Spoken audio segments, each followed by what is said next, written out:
চলে গেছে নিজেদের রক্ষা কবচ নিতে, তাদের জন্য আমি বলি ক্ষমা করুন। মমতা বন্দ্যোপাধ্যায় তিনি 21শে জুলাই মঞ্চে কি বার্তা দেন, এটা সবসময় তৃণমূল স্তরের কর্মীদের কাছে একটা আলাদা বিষয়, রাজনৈতিক দিক থেকেও খুব তাৎপর্যপূর্ণ।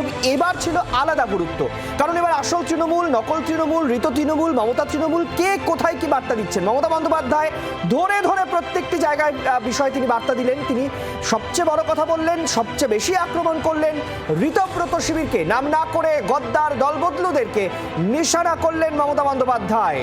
তিনি বললেন যে যারা শিবির বদলেছে তারা দলবদলু ইঁদুর, গদ্দাররা তারা চলে গেছে, এতে দলের ভালো হবে, আপদ বিদায় নিয়েছে, লড়াই জারি থাকবে, প্রতীক কাটলে সুপ্রিম কোর্ট পর্যন্ত যাবেন বলে হুঁশিয়ারি দিলেন মমতা বন্দ্যোপাধ্যায়।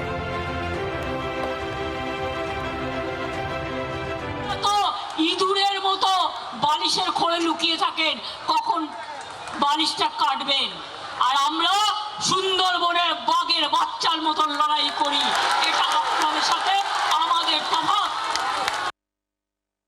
নকল বেড়াল তপস্বী হয়ে, বিজেপির পাশ বালিশ না হয়ে চ্যালেঞ্জ, বিজেপিতে যান, যান বিজেপিতে যান, যান বিজেপি ডাইরেক্ট করুন, আমার কোনো আপত্তি নেই। যত যাবে তত আমি খুশি হব। আর সেই জায়গাটা পূরণ করবার জন্য আমার ছাত্র আছে, আমার যুব আছে, আমার পুরনোরা আছে, আমার নতুনরা আছে, তারা ভরে দেবে, কানায় কানায় পূর্ণ করে দেবে।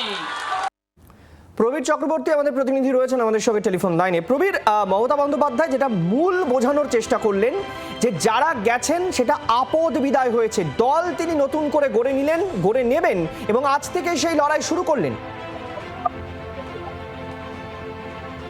আজকের যে মূল বক্তব্য মমতা বন্দ্যোপাধ্যায়, তাতে কিন্তু আগাগোড়ায় ঋতব্রত বন্দ্যোপাধ্যায় শিবিরকে তিনি আক্রমণ করেছেন।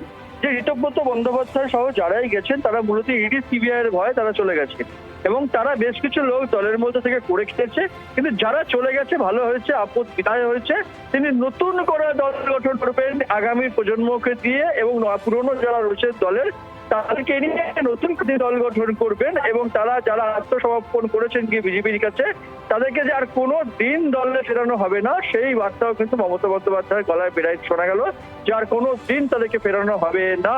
কিন্তু পুরনো কর্মী যারা আছেন তারা ফিরে আসুন, নতুনদের সামনে রাখা হবে, দেখেই মমতা বন্দ্যোপাধ্যায় দল চলবে বলে তিনি আজকে পরিষ্কার বার্তা দিয়েছেন। পাশাপাশি দাঁড়িয়ে দলের সিম্বল যে চলে যেতে পারে এই আশঙ্কার কথাও কিন্তু মমতা বন্দ্যোপাধ্যায়ের ভুল পথে শোনা গেল।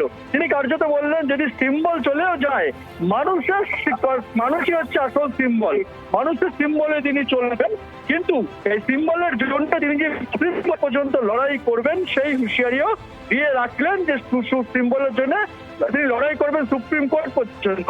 এবং এর পাশাপাশি আমি দিনে তিনি জেলায় জেলায় সফর করবেন এবং পাশাপাশি দাঁড়িয়ে সরকার যদি সরকারের মতো কাজ না করে, শুধুমাত্র তৃণমূল কংগ্রেস কর্মীদের গ্রেপ্তার করে, সেক্ষেত্রে নবান্ন অভিযানের হুঁশিয়ারি দিয়ে রাখলেন মমতা বন্দ্যোপাধ্যায় যে তার আগামী দিনে নবান্ন অভিযান, রাইটার্স অভিযান, লালবাজার অভিযানও হবে। সেক্ষেত্রে দাঁড়িয়ে সরকার যদি ভালো কাজ করে তাহলে সম্পূর্ণ সহযোগিতা পাবে। কিন্তু সরকার যদি শুধু বেছে বেছে তৃণমূল কংগ্রেসকে ব্যবস্থা করে তার জন্য সঙ্গে থাকো। মমতা বন্দ্যোপাধ্যায় কি বলেছেন একটু শোনাই।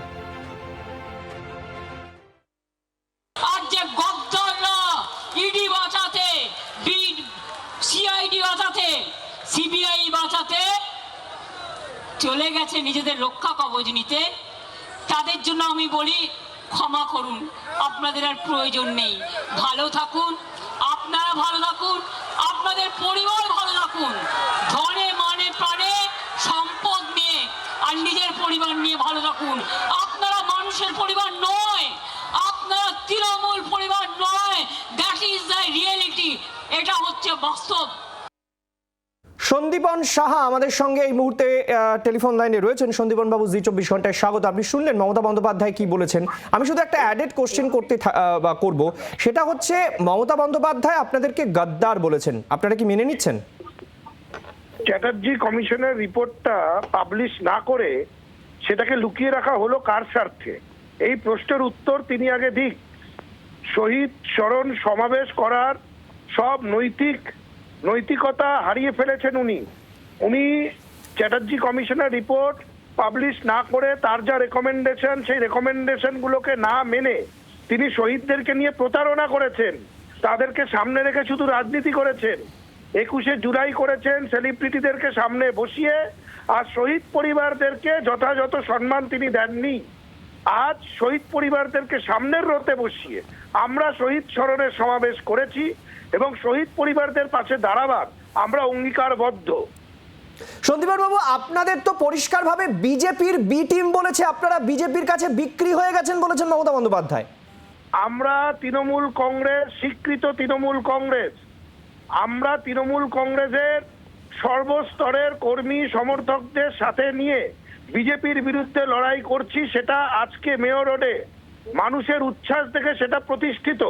মানুষ যে পূর্ণ সমর্থন আমাদের দিকে দেখাচ্ছে সেইটা উনিও দেখতে পেরেছেন বলেই আজকে ভাষা জ্ঞানহীন হারিয়ে তিনি এইভাবে করে আক্রমণ করছেন। এই আক্রমণ সন্দীপন বাবু, মমতা বন্দ্যোপাধ্যায় যখন স্লোগান দিচ্ছেন তখন তিনি এই প্রথমবার মমতা বন্দ্যোপাধ্যায়ের মুখে স্লোগানে শোনা গেল আসল তৃণমূল জিন্দাবাদ। এইটা আপনারা কি বলবেন? তৃণমূল কংগ্রেস তাদের, যাদের সাথে তৃণমূল কংগ্রেসের এমএলএরা রয়েছে, যাদের সাথে তৃণমূল কংগ্রেস যারা গঠন করেছেন, যারা তৃণমূল কংগ্রেসটাকে দাঁড় করিয়েছেন তারা রয়েছেন, এবং সর্বোপরি যাদের সাথে কর্মী সমর্থকরা রয়েছে তারাই তৃণমূল কংগ্রেস। এটা বারংবার প্রমাণ হচ্ছে। তাও তিনি কি বলার, উনি কি বলছেন না বলছেন সেটা দায়িত্ব ওনার। আমরা আমাদের কাজ করে যাব। আমরা যেইভাবে লড়াই করছি সেই লড়াই আমরা জারি রাখবো। আরেকটা প্রশ্ন করছি, শেষ প্রশ্ন, সেটা হচ্ছে মমতা বন্দ্যোপাধ্যায় অনুধাবন করতে পেরেছেন হয়তো যে আপনাদের আইনি লড়াইয়ের মাধ্যমে চলে যেতে পারে তৃণমূল কংগ্রেসের লোগো। সেক্ষেত্রে তিনি বলেছেন প্রয়োজনে সুপ্রিম কোর্ট পর্যন্ত যাবেন।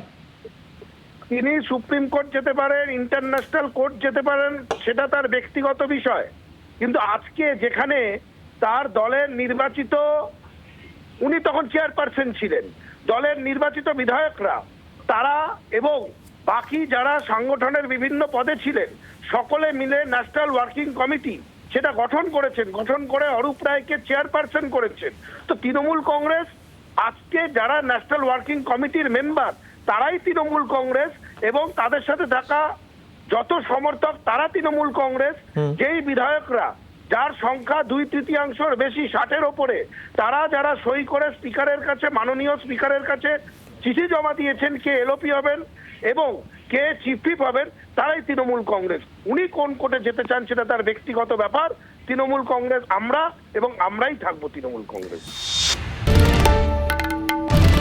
বাংলার আওয়াজ, বাঙালির আবেগ, জি 24 ঘন্টা।